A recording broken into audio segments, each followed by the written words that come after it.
Kelly, je suis ravie de vous retrouver aujourd'hui. Ce ne sera pas pour un DIY cosmétique. Je vous propose de vous accompagner au cœur de la FEBEA, la Fédération des entreprises de la beauté. Si vous me suivez de façon régulière, ça n'a pas dû vous échapper. J'ai réalisé un court sujet animé pour répondre à la série de vidéos que la FEBEA a lancée pour alerter le consommateur sur la cosmétique faite maison et ses dangers. La campagne de la FEBEA s'est accompagnée également de la mise en place de différents événements pour mieux communiquer autour de la cosmétique faite maison. J'ai demandé à assister à celui qui était réservé à la presse, mais on m'a dit que ce n'était pas possible et que je serais ainsi mise sur liste d'attente pour l'événement réservé aux influenceurs. Je restais donc dans l'attente de recevoir mon carton d'invitation qui n'arrivait pas. J'ai relancé pour savoir où cela en était et finalement, a priori, certains mails m'avaient été envoyés que je n'ai malheureusement jamais reçus et du coup l'événement était déjà organisé, complet et je ne pouvais pas y assister. Et j'ai fini par recevoir une autre réponse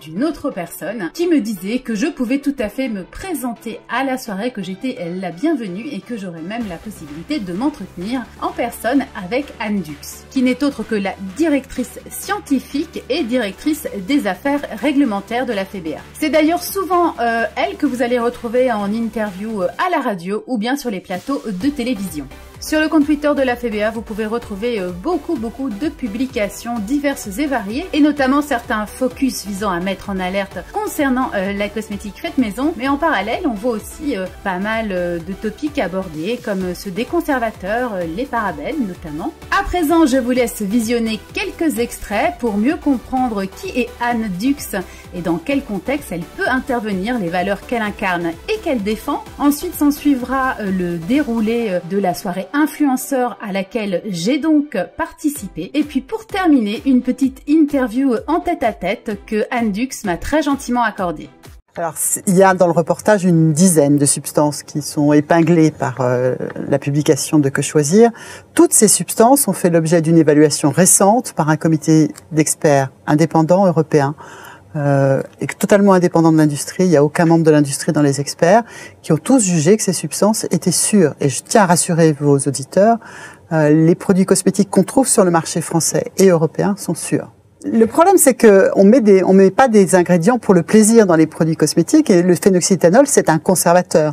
On utilise des conservateurs pour conserver les produits et pour éviter que le produit ne s'abîme et que la peau des gens ne soient victimes d'infections cutanées. L'association de consommateurs UFC Que Choisir a établi une liste de 250 produits qui contiennent des ingrédients pour le moins préoccupants.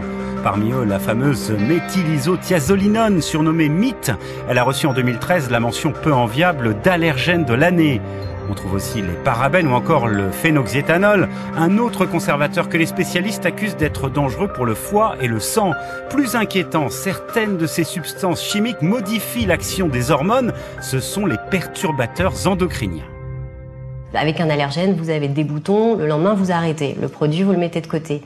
Un produit qui renferme des perturbateurs endocriniens, l'effet se voit pas.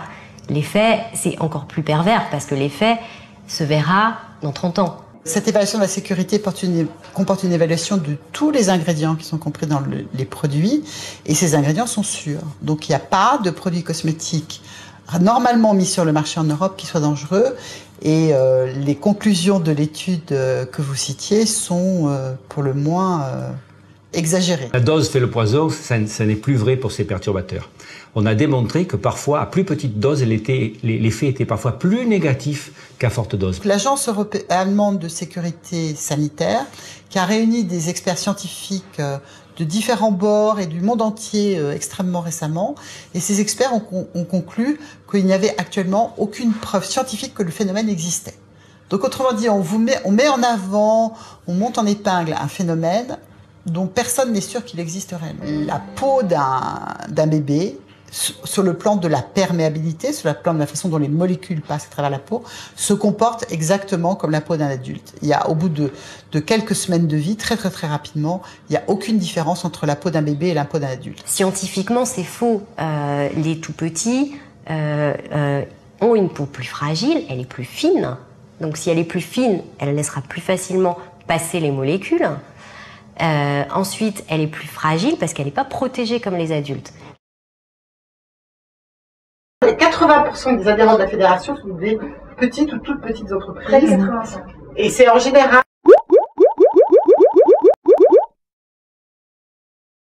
général, moi, on reçoit tous les nouveaux adhérents.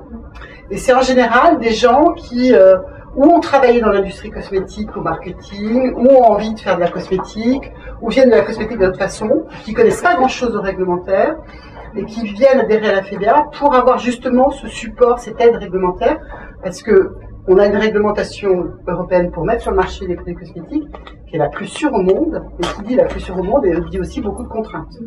Voilà. Alors, pour vous donner une idée des gens qui adhèrent à la fédération, votre Lucie, vous allez voir, elle va vous expliquer ce qu'elle fait. Mais, par exemple, moi, je me souviens de la fois où j'ai des surfeurs qui sont rentrés dans mon bureau.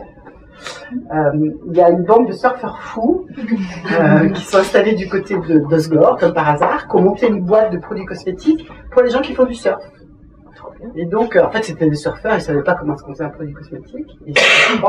Et ça marche du tonnerre, leur truc. Voilà. Donc, à la FEDA, on ne croyait pas qu'on soit là pour défendre les grands, on est là pour défendre la profession, et la profession, c'est surtout des petits. Depuis 2 mois, on a lancé, depuis 3 mois, on a lancé des petits clips sur, je vais mettre sur YouTube, c'est ça? Oui, sur notre chaîne YouTube, qui sont des clips thématiques. Alors, la première campagne qu'on a faite, c'est pas celle-là. C'est une campagne qu'on a faite sur les ingrédients. Parce que, en ce moment, il y a beaucoup d'attaques sur les ingrédients, de toute nature, mais notamment sur les ingrédients cosmétiques, et il y a beaucoup de choses fausses qui circulent. Il y a des choses vraies et il y a des choses fausses. Et donc, ça nous a paru important d'essayer de rectifier les choses fausses et d'expliquer qu'on disait des trucs sur des ingrédients qui n'étaient pas justes. Alors, on dit des trucs sur les ingrédients qui sont justes. La méthylisothiazolinone, je ne vais pas les défendre, c'est le truc le plus allergisant qui soit. Quand on a utilisé la méthylisothiazolinone il y a 7 ou 8 ans, on ne le savait pas. On pensait que c'était son compère, la méthylchloroiso, qui était allergisante. Et c'est à l'usage qu'on a découvert que c'était la méthylisothiazolinone. Mais il y a beaucoup d'ingrédients qui sont attaqués alors qu'ils sont sûrs. L'exemple caricatural et qui vous fait tout bondir, c'est les parabènes. Ben, les parabènes, c'est sûr. Et les parabènes ont été mis en cause par une étude qui n'a jamais été faite. Voilà. Donc, il aurait mieux valu garder les parabènes et pas mettre de la méthylisothiazolinone. Après, L'Oréal, ils sont embarqués dans l'histoire. Voilà, après L'Oréal, exactement. L'Oréal, je suis embarquée dans l'histoire. Et un beau jour, vous avez vu sur Ushuaïa à la télévision de la pub sans parabènes, et c'est comme ça que les parabènes sont moribonds. Voilà. Donc ça, c'était la campagne du mois d'avant. Ce mois-ci, on a décidé de faire une campagne sur le do-it-yourself. Alors, que les choses soient claires, c'est pas pour s'opposer au do-it-yourself, c'est plutôt pour éviter qu'il y ait des catastrophes. Parce que on avait par le passé vu un certain nombre de catastrophes. Il y en a une que je suis pas prête d'oublier, c'est des masques anti-points noirs, mélangeant de la colle blanche et du charbon. Vous avez pas vu ça? Ah ouais, c'est masque noir. Voilà. Voilà. Donc, c'est quoi la glu avec je sais pas quoi. Enfin, on peut pas appeler ça de la cosmétique homemade, là c'est vraiment du... C'est du mélange simpliste que font plutôt les adolescents que les personnes. Le problème, c'est que quand vous regardez ce qui se passe sur Internet, c'est truffé de trucs comme ça.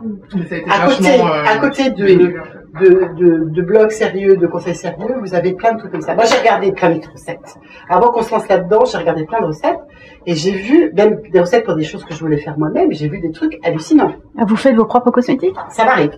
D'accord. Voilà. Donc, j'ai vu des trucs hallucinants. Donc, c'est un peu pour ça qu'on a fait cette campagne. Cette campagne, c'est parce qu'on souhaite que les gens qui font des cosmétiques chez eux, ça reste un plaisir. Et qu'ils en tirent du plaisir et que ce soit pas la catastrophe. Alors, la mise en danger, je ne vais pas aller jusqu'à la mise en danger, mais des trucs pas agréables. Bon, tout le monde est au courant des fameuses réactions allergiques sur des recettes pas mais mettre des trucs pas agréables. Alors, le clip, les vidéos, je pense que vous les avez vues. Notre objectif, c'est de dire aux gens, premièrement, il faut travailler proprement. Il faut se laver les mains, il faut nettoyer la surface sur laquelle on travaille, il faut utiliser des outils propres. Voilà, ça vous paraît ça paraît le b.a.-ba, mais c'est du bon sens, mais c'est du bon sens qui est important. On n'est pas dans une fabrication industrielle. Dans une fabrication industrielle, on travaille proprement. Dans une usine, les gens ils se lavent les mains. Enfin, voilà. Donc là, on dit aux gens, ils ont même des cache-barbes pour ceux qui ne portent la barbe. Voilà. Donc, on dit aux gens qu'il faut travailler proprement. Ensuite, il faut choisir bien les ingrédients. Et ça, c'est un vrai problème.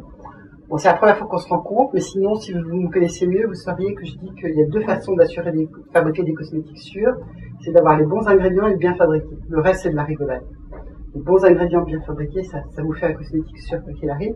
Et donc, notre souci, c'est d'attirer l'attention sur la qualité des ingrédients utilisés.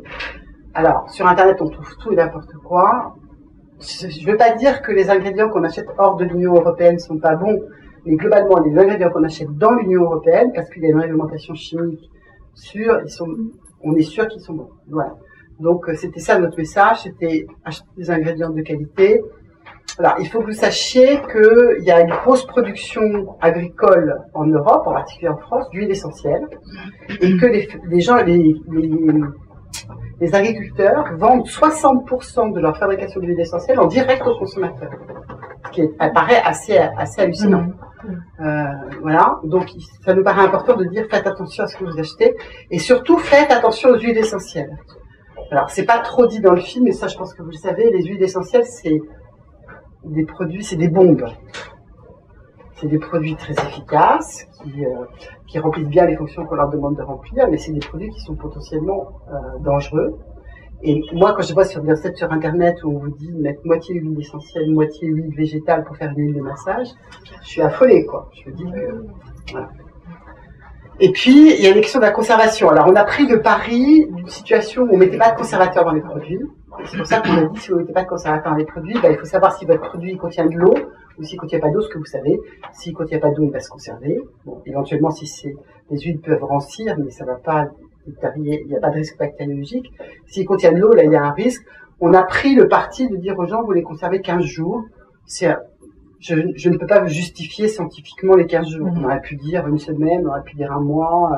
Lucille, ces produits, elle dit que les gens peuvent les conserver 3 mois. Voilà, donc, mais parce qu'elle connaît ses formules. Moi, j'ai dit sur une formule de pif. Et puis, qu'est-ce qu'on explique d'autre? On parle un peu du problème. Alors, on parle du problème des recettes. Et ça, je pense que ça vous concerne vous, parce que je ne sais pas si vous publiez des recettes. Oui. Voilà. Alors, le problème, on a régulièrement, et l'agence du médicament, qui est venue parler des contrôles qu'elle faisait à Chartres. Il y a tous les ans à Chartres un grand colloque réglementaire. L'agence du médicament a une vision un peu biaisée et pas très juste des choses sur la responsabilité des gens qui publient des recettes. Alors, imaginons que vous ayez publié une recette et que quelqu'un ait un accident en ayant mis en œuvre votre recette. Est-ce que vous allez être responsable? En gros, il y a deux situations. Ou votre recette, elle est manifestement erronée et dangereuse en tant que telle. Je dis n'importe quoi, mais vous avez mis une quantité d'huile essentielle qui est forcément allergisante, ou vous avez mis une huile qui est phototoxique, et la personne est allée, sans dire aux gens qu'il ne fallait pas qu'ils aillent au soleil, ou les gens sont allés au soleil, etc. Et à ce moment-là, c'est vous qui êtes responsable. Sinon, si c'est une recette qui a priori est sûre, vous ne serez jamais mise en cause. Parce que pour que vous soyez mise en cause, il faudrait que l'usager, la victime, démontre qu'il a suivi scrupuleusement, parfaitement votre recette. Et ça, il ne pourra jamais le démontrer. Donc, autrement dit, votre responsabilité, c'est d'être sûr que la recette soit sûre. À partir du moment où la recette est sûre, vous êtes tranquille, il ne peut rien vous arriver. Voilà.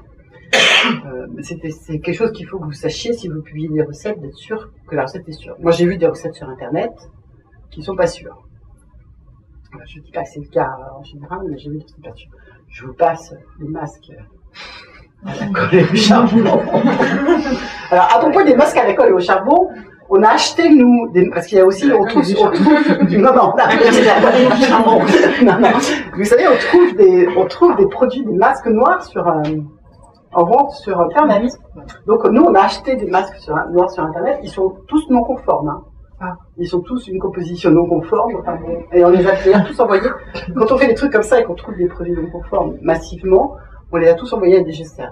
Vous les avez achetés sur les sites français? Oui, on les a achetés sur les sites français. Oui, on va pas acheter sur, voilà. On a acheté sur des sites français des masques qui étaient tous non conformes. Alors, les produits cosmétiques qu'on trouve sur le marché français et européen sont sûrs. après, on a refait avec les dentifrices. Voilà, oui. C'était pas non plus très génial. Voilà. Donc c'était pour ça notre campagne. Charbon coco, morito, c'est con, mais grosse tendance sur Instagram. voilà. Donc en fait, Il y a beaucoup de temps. ce qu'on souhaite, c'est que les gens qui choisissent de faire leur cosmétique eux-mêmes, ça reste pour un plaisir, et que ça soit agréable, et pas qu'ils soient confrontés à des galères. Donc c'est pour ça qu'on agit. Voilà. Je pense que vous avez des questions. Moi, j'en ai quelques-unes. Ouais. J'ai vu dans les préconisations que vous déconseillez l'utilisation d'alcool pour désinfecter Parce le qu'en matériel. Vous avez des tests à l'appui qui prouvent c'est pas des tests, c'est de des classiques de microbiologie. L'inconvénient de l'alcool, c'est que l'alcool, ça fixe les germes, ça les tue pas, ça les fixe, et donc ils peuvent reproliférer.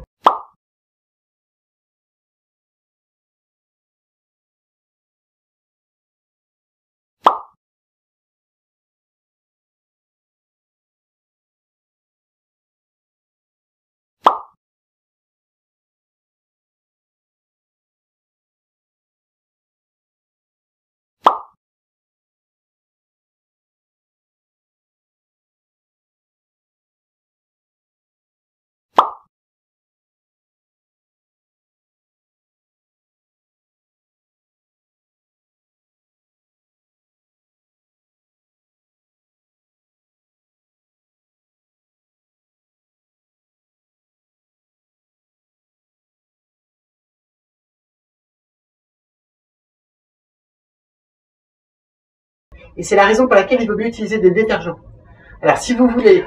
Non, mais dans le cas de figure où on prend quelque chose qui vient d'être passé, par exemple, au lave-vaisselle avec une certaine température qui est propre. Des détergents à ce moment-là. Oui, bien sûr, évidemment, oui. Mais à ce moment-là, vous pouvez rajouter de l'alcool ne vous apportera rien.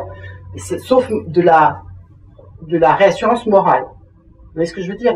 Si vous utilisez du matériel avec lequel vous feriez de la cuisine, Ouais. vous êtes dans une situation sûre. Anne, est-ce que c'est vrai aussi avec l'alcool modifié? Non, c'est pas L'alcool modifié à 70. C'est pas vrai avec l'alcool modifié à 70, c'est le seul qui soit effectivement... En pharmacie, celui-ci, vous pouvez l'acheter. Mais le problème, c'est que les gens ont un peu tendance à croire que l'alcool, Plus c'est fort. ça le désinfecte. Et c'est faux. C'est la raison pour quand vous faites... Moi, je suis médecin. La première chose que vous apprenez quand vous faites une injection à quelqu'un à l'hôpital, c'est que vous nettoyez pas l'alcool. Oui, c'est vrai. Ouais. L'alcool, ça ne désinfecte pas. Oui, c'est vrai. Voilà. Donc c'est ça mon souci. C'est que les gens... Non, mais je fais le lien du coup sur plein de trucs. Je me dis, la vache, c'est vrai en fait. Bah oui.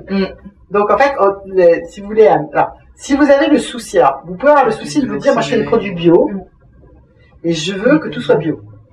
À ce moment-là, vous allez avoir un vrai problème. Parce que, certes, vous pouvez trouver de l'alcool bio, mais je suis pas sûre qu'en pharmacie, on trouve de l'alcool bio. Non, en vente sur Internet uniquement. On trouve en vente sur Internet. Et le problème, c'est que de l'alcool à 90 bio, ça va pas vous désinfecter grand-chose. Alors moi, je pouvais utiliser un détergent bio.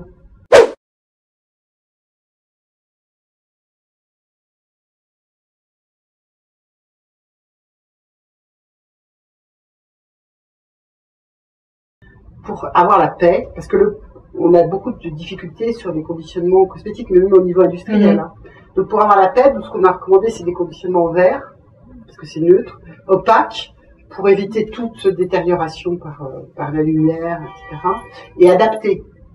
Mais ça, c'est un truc que vous savez, on met pas 50 ml dans un conditionnement de 500 ml, parce qu'on augmente la surface d'interaction avec l'air, etc. Non, mais exemple, un stérilisateur biberon au micro-ondes. Ah bah, c'est parfait, moi je suis désolée, mais moi je suis grand-mère, donc j'ai stérilisateur Non mais parce qu'on parlait de durée. Mais par exemple, le stérilisateur au micro. D'accord. Voilà, le stérilisateur biberon, c'est parfait. La prochaine fois, on mettra un stérilisateur biberon. Parce que c'est 4 minutes au micro-ondes. Oui, mais encore faut-il l'avoir. Oui, non, je suis d'accord. Le micro-ondes? Non, le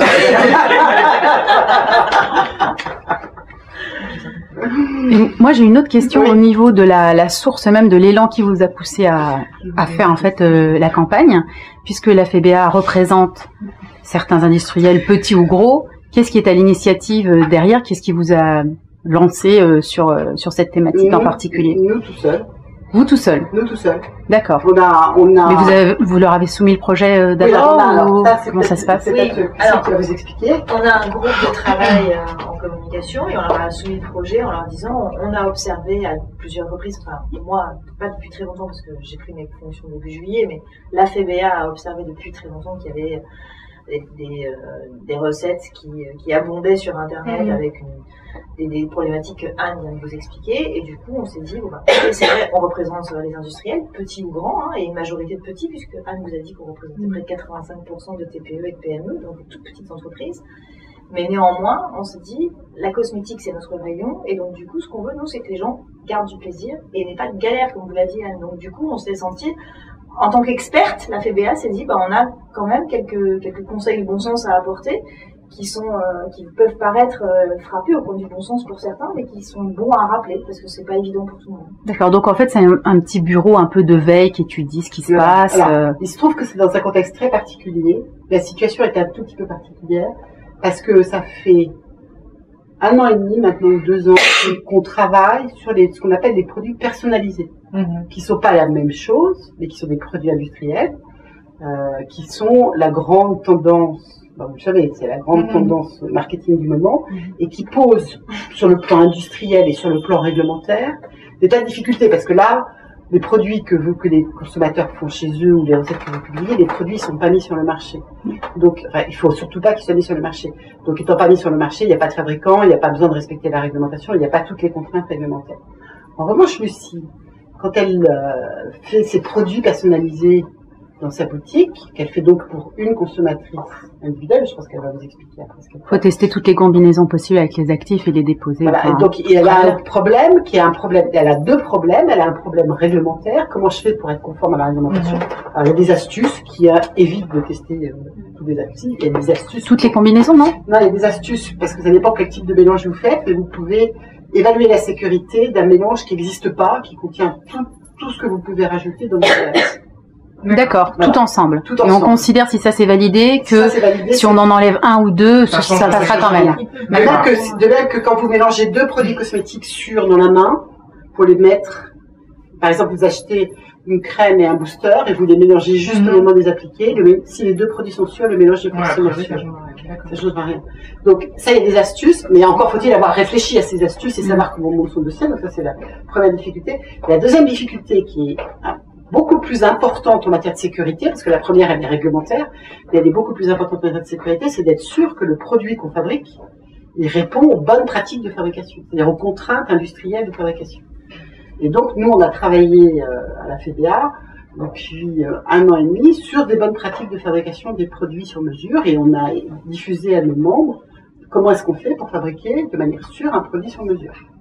Et c'est aussi ce qui est à l'origine. Et c'est aussi ça, si vous voulez, qui nous a poussé vers, à partir du moment où vous êtes passé du produit industriel au produit sur mesure, l'étape du produit fabriqué à la maison, elle vient assez logiquement. Voilà. C'est dans ce contexte-là. Okay. On va peut-être passer la parole à Lucie. Avec plaisir. Ah, c'est ça. Vous voulez quelque chose à boire?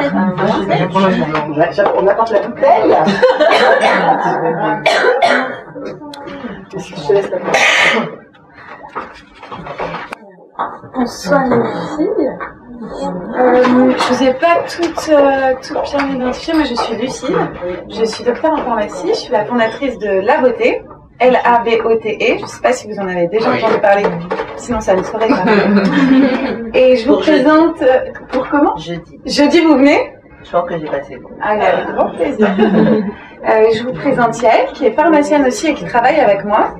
Et alors, La Beauté, c'est une aventure qui a commencé il y a 2 ans.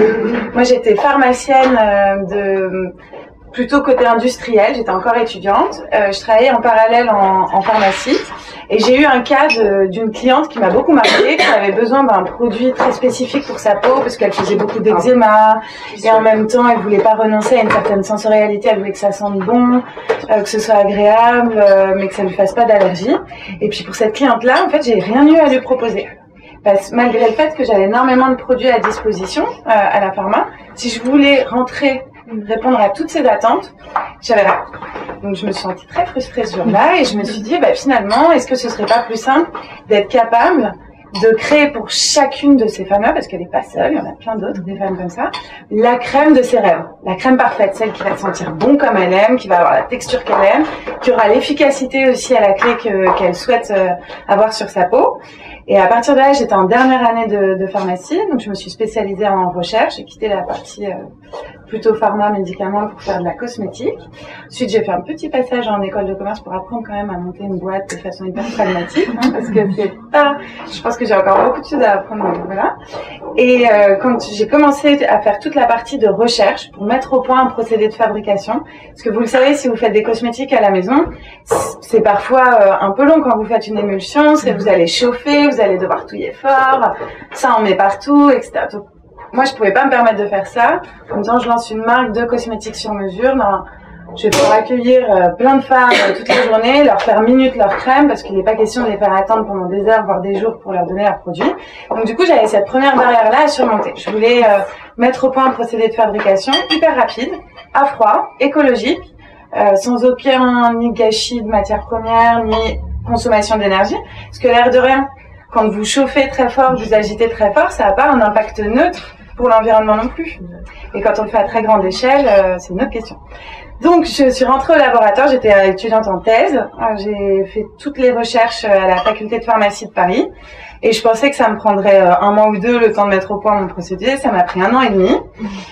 J'ai pu breveter un procédé très particulier. Si vous venez rue Madame, vous pourrez voir nos formulatrices mettre en œuvre ce mélange très particulier. C'est presque un peu magique. En fait, en quelques minutes, on arrive à créer toutes les crèmes, les sérums, les fluides. On a lancé aussi un produit nettoyant aujourd'hui qui est une autre technologie et qui s'adapte complètement aux besoins des femmes. On s'intéresse à la partie active. Pour ça, on travaille avec des plantes médicinales inscrites à la pharmacopée. C'est un peu notre héritage de pharmacien. On n'est pas allé chercher des trucs farfelus, on est allé chercher des bons produits qui fonctionnent bien sur la peau. Je rebondis sur la problématique de qualité des ingrédients. Nous, on a beaucoup cherché pour avoir un bon fournisseur en France qui nous livre en France. Il est basé en Suisse, donc ça reste européen, qui permet d'avoir des petites quantités, mais avec une qualité qui est régulière. Vous savez exactement ce qu'il y a dans votre principe actif, dans votre extrait a fortiori. Tu n'as qu'un seul fournisseur, tu en as plusieurs. Pour les actifs, j'ai qu'un seul fournisseur, et en tout, on n'a pas plus de 10 fournisseurs. Et on a un portefeuille de 20 ingrédients, et avec ça, on arrive à pianoter et à faire une infinité de mélanges. Et donc, à part celui qui est suisse, les autres qui sont français, ou tu vas vraiment toucher dans toute l'Europe? Non, tous les autres sont français. D'accord. Ouais. On a une très belle industrie que ce soit des fabricants de matières premières ou après bien sûr des marques. On a beaucoup de fournisseurs en France. On a de la chance. On est pas pour les cosmétiques aussi. Ouais. Si. Il y a une très belle industrie de fournisseurs de matières premières. Et donc du coup, vous avez des ingrédients qui sont à la fois sourcés au plus court. C'est important aussi si on s'intéresse vraiment à l'impact global en fait de son produit sur la planète. Et donc des locaux et avec une très très haute qualité, même en termes de sécurité vraiment. Parce qu'un extrait de plante, il suffit pas de savoir est-ce que c'est un extrait d'aloe vera. Il faut s'intéresser à la façon dont l'extrait a été fait, quelle a été la technique, alors pour les huiles essentielles, c'est la distillation. Pour les extraits de plantes, est-ce que c'est des macérats? Enfin, est-ce qu'il y a des produits chimiques qui ont été utilisés ou pas pour le faire? Parce que vous le retrouverez sous forme de traces, parfois, c'est pas étiqueté. Donc voilà, c'est vraiment des questions, il faut être sûr d'où ça vient. Nous, c'est une problématique qu'on a beaucoup travaillé. Ça a été long, intéressant mais dur, un peu comme tout. Et voilà. Et tout ce travail-là, mais c'est différent de ce que vous faites parce que vous proposez des recettes. Nous, on s'est dit, on s'adresse plutôt aux femmes qui n'ont pas le temps de faire chez elles, pas le temps de sourcer forcément leurs ingrédients, envie de se confier, de se remettre entre les mains d'experts comme Yael, pour faire à la fois l'analyse de peau, parce que c'est bien de savoir quelle recette on veut faire, mais il faut savoir d'où on part, quels sont les besoins de chaque peau. Voilà, c'est ce qu'on fait rue Madame. On a une première boutique dans le 6e arrondissement, dans laquelle vous avez un labo en vitrine et toute la journée vous avez des formulatrices qui préparent les crèmes avec nos matières premières fraîches. Et pour la petite histoire, moi j'avais pas ouvert, j'avais déjà contacté les équipes de la FBA. J'ai même pas ouvert, je les ai appelés en leur disant j'ai besoin de vous parce que il y a plein de questions que je me pose. On est border sur la réglementation parce qu'on fait quelque chose qui n'existe pas encore, qui n'est pas encore très encadré. Et ça a été mon premier interlocuteur. Et Anne est venue, c'était encore en travaux. Elle m'a dit, Lucille, comment vous faites ça? Ok, bon, ça a l'air solide. Et c'est seulement comme ça que j'ai pu aussi adhérer pour être, moi je considère la FEBA plus comme une grande communauté de pros qui ont envie de faire bien les choses, de mettre en commun aussi tous les savoirs. Moi, j'ai participé au groupe de travail sur la cosmétique personnalisée. J'ai pu travailler avec des plus gros que moi, des plus petits. Enfin, j'étais la plus petite pour le coup, mais ça ne saurait tarder. Enfin, ça va vite se corriger, j'espère. Et voilà, c'est un échange. Et finalement, en travaillant tous ensemble, même si on est concurrents, au global, si vous regardez de façon très macro, on est concurrents, mais finalement, on a beaucoup à s'apporter parce qu'on a un but commun, c'est de faire des bons produits qui fonctionnent bien sur la peau et qui rendent les gens un peu plus beaux, un peu plus heureux au quotidien. J'ai une question. Ouais. Pour la personnalisation de produits, vous êtes combien à peu près sur le marché en France? Donc, qui le fait aussi bien que nous, il n'y a que nous. En toute objectivité. On en doute pas. Non, mais c'est la réponse qu'il fallait. C'est le segment le plus, je dirais pas le plus porteur, mais le plus visible. Donc ils y sont tous. Oui, vous avez plein de formes de personnalisation. Il y a plein de formes de personnalisation et vous trouvez plein de solutions complètement différentes. Il y a des solutions qui sont entièrement automatiques. Si vous allez au Galeries Lafayette, vous verrez la machine de Lancôme qui vous fait le teint à votre carnation. C'est de la personnalisation. Et c'est une machine entièrement automatique. Vous pouvez acheter sur Internet des boosters qui vont être adaptés à votre type de peau, que vous mélangez vous-même à une base, c'est de la personnalisation. Vous pouvez aller dans une parfumerie et on vous mélange, on fait un diagnostic de peau, comment on va vous faire, et on vous mélange les beaux boosters à votre base. Chez votre coiffeur, on peut faire des produits personnalisés. C'est vraiment, on vous fait votre vernis à ongles à la teinte, votre rouge à lèvres à la teinte. C'est vraiment le secteur qu'on voit prendre de l'expansion actuellement. Voilà. Je dis pas que c'est le secteur qui va devenir le secteur prédominant parce que c'est quand même relativement cher. C'est quand même réservé à une clientèle parce que c'est cher. Et c'est quand même avec l'idée qu'une fois qu'on va personnaliser une fois votre produit, on va pouvoir faire de la fabrication industrielle de votre produit et vous le livrer. Parce qu'il ne faut pas perdre de vue aussi que vous pouvez vous faire livrer n'importe quoi. Enfin, quand vous habitez Paris, vous pouvez vous faire livrer n'importe quoi dans l'heure. Je ne sais pas si vous vous en servez, mais je fais complètement ça. Voilà. En dehors de l'aspect d'utiliser des huiles minérales, qui n'est pas le sujet vegan, le problème, c'est pas tellement ça, c'est que, a priori, si j'ai bien compris, quand c'est vegan, on écarte tout lien avec l'animal. Alors ça suffit pas de dire qu'on utilise des ingrédients qui sont pas originaux de l'animal, parce qu'une fois que vous avez enlevé le lait, le miel, le nid, il reste rien, quoi. En gros, il n'y a pas beaucoup d'ingrédients qui sont origines de l'animal, si j'ai oublié des œufs de caviar. Bon, mais enfin, voilà. Une fois que vous avez enlevé ça, le problème c'est que tous les ingrédients ont été, alors ne le sont plus actuellement, mais ont été un jour ou l'autre testés sur l'animal. Ils ne le sont plus, vous le savez, ça fait longtemps qu'on ne teste plus les produits finis, 2004, ça fait longtemps qu'on ne teste plus les ingrédients, sauf pour 2009, sauf pour la tox chronique, on est allé jusqu'en 2013, mais il n'y a pas un ingrédient qui n'ait un jour ou l'autre été testé sur l'animal. Alors certes, pas l'ingrédient que vous avez sur vous, mais pour évaluer la sécurité, il faut bien faire référence à des données animales. Donc moi j'ai un petit problème sur ce que c'est qu'un cosmétique vegan. Je crois que c'est difficile. Voilà, je pense que l'huile d'amande douce toute seule, ça peut être vegan. Oui, voilà, c'est ça. Parce que je suis pas sûre qu'on ait des données sur la toxicité de l'huile d'amande douce chez l'animal.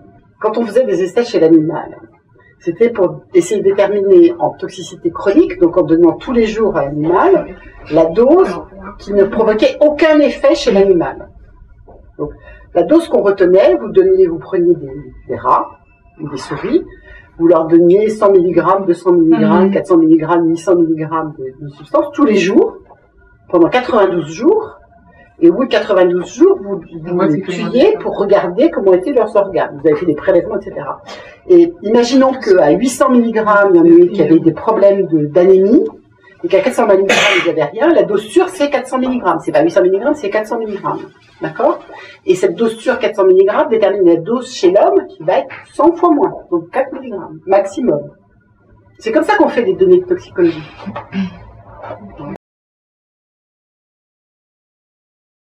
Donc je disais que j'ai plus ressenti la campagne, pas comme une démarche qui pousse, qui guide le consommateur pour l'emmener vers des bonnes pratiques de fabrication, pour lui expliquer qu'il y a une certaine démarche à avoir au moment où on va confectionner ses propres cosmétiques. J'avais plus l'impression que c'était une campagne alarmiste, voire dissuasive. Attention, on peut faire une allergie, autant ne pas se lancer dans la cosmétique. Il y a des recettes sur internet, mais attention, vous savez pas trop sur quelle recette vous tombez. Là encore, ça peut éventuellement être dangereux en fonction de la recette que vous piochez. Pas mal de petits points comme ça. Pour quelqu'un qui connaît rien du tout, je veux dire quelqu'un de lambda. Ça ne s'adresse pas à quelqu'un qui connaît rien du tout, ça s'adresse aux personnes qui font leur cosmétique. Ça ne s'adresse pas à quelqu'un qui connaît rien du tout. C'est comme ça que je me perçois en tout cas.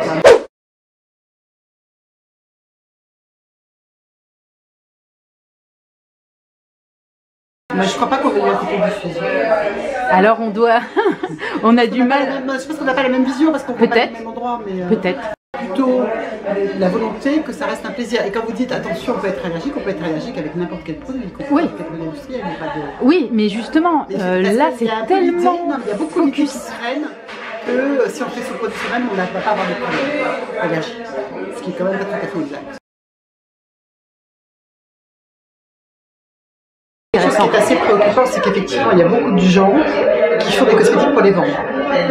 Je pense que des personnes qui sont de toute façon en marge de la réglementation, il doit y en avoir un petit peu, donc que ce soit du côté fait maison, homemade, ou du côté aussi, comme vous disiez tout à l'heure, les masques noirs qui n'étaient pas très réglementaires, là, que vous avez eu l'occasion de tester. Les masques noirs qui n'étaient pas réglementaires, ce qui était préoccupant, c'est le comportement des distributeurs, c'était des masques qui étaient importés des pays tiers. Oui, genre de Chine, non? J'imagine. Genre de Chine.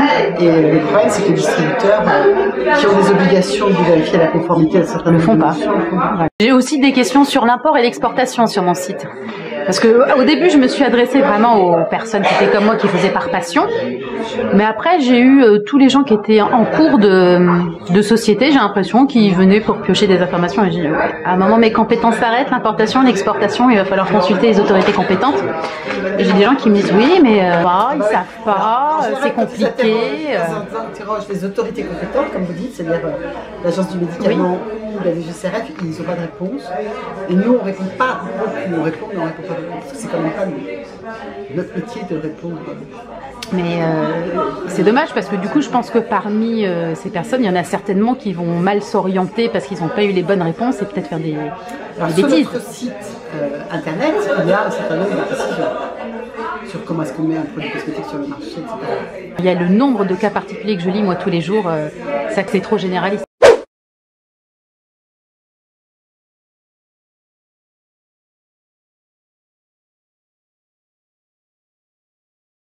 MSN tient à distance les industriels de plus en plus. Donc c'est une espèce de volonté d'indépendance, elle veut de moins en moins parler des industriels. D'accord. Alors, il y a 10 ans, il y avait une commission de cosmétologie à laquelle participaient les industriels. J'étais membre de cette commission de cosmétologie. Ça a été supprimé dans le cours de multiples réformes de l'agence. Et actuellement, il y a un groupe de travail qui réunit les industriels et l'agence, mais qui se réunit une fois tous les 2 ans. Il n'y a pas de volonté de l'agence de parler aux industriels. Ok. Ouais.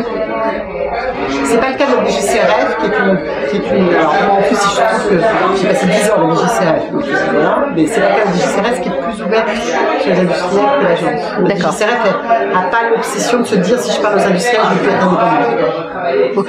Donc là, de temps en temps, vous êtes amené éventuellement on rencontre très souvent les industriels. Sur des produits fichés soi, rien du tout. La seule obligation, les seuls produits qu'on a qui sont fiables, c'est la déclaration des effets indésirables gras, qui est obligatoire, et donc qui existe dans chaque État membre, et qui sont très, très rares. Il y a à peu près 150 à 200 cas par an d'effets indésirables graves. Alors un effet indésirable grave, ça peut être simplement le fait que vous avez eu un arrêt de travail parce que vous avez eu un truc cutané, vous n'avez pas pu mener votre activité normale. C'est pas forcément des choses dramatique. Voilà. Il y en a en France à peu près 200, ce qui est quand même très faible quand on compare par exemple les cas désirables qui avec des dispositifs médicaux, on est plutôt aux alentours de 20 000, et avec des médicaments, on est plutôt aux alentours de 100 000. Et normalement, les produits cosmétiques sont très bien tolérés. D'accord. Ces chiffres, c'est pour la cosmétique faite maison ou ça regroupe la cosmétique industrielle, d'accord. Il n'y a pas d'obligation de déclaration de la cosmétique faite maison puisqu'elle ne répond pas aux obligations réglementaires. D'accord. Donc on n'a pas connaissance. Certains. Il y a de temps en temps les dermatologues ont connaissance d'un cas ou deux cas, mais ça reste un cas isolé. Pas oui. Et c'est pas quelque chose non plus qui nécessite d'alerter, on va dire, les autorités parce que ça a été dramatique. Parce que on avait par le passé vu un certain nombre de catastrophes.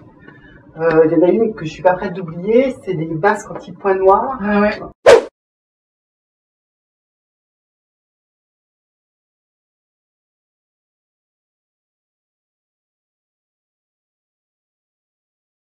En gros, il n'y a pas. Alors, à l'exception du problème des gens qui sont allergiques à la coloration capillaire et qui continuent malgré tout à se faire des colorations capillaires et qui peuvent conduire à des histoires dramatiques. Oui, coma, mort. On en voit en Grande-Bretagne en particulier, parce qu'en Grande-Bretagne, il y a beaucoup de jeunes filles qui se sont fait des tatouages OIV noirs et qui donc sont devenues allergiques aux colorants de la coloration capillaire et qui continuent quand même à se faire des colorations capillaires et on voit des histoires dramatiques. En dehors de ça, il n'y a pas d'histoire dramatique avec la cosmétique. Ok, d'accord. Une idée justement chiffrée de ce que la cosmétique maison représente par rapport à la cosmétique conventionnelle, le nombre de personnes qui... Rien non plus. Non, alors maintenant, ce qu'on peut s'amuser à comparer, mais ça n'a pas de sens, c'est le chiffre d'affaires d'Aromazone. Oui, mais bon, non, c'est là. Et le chiffre d'affaires de l'industrie cosmétique. Pour vous donner les chiffres, sur Amazon, c'est moins de 60 millions d'euros de chiffre d'affaires. L'industrie cosmétique en France, c'est 13 milliards.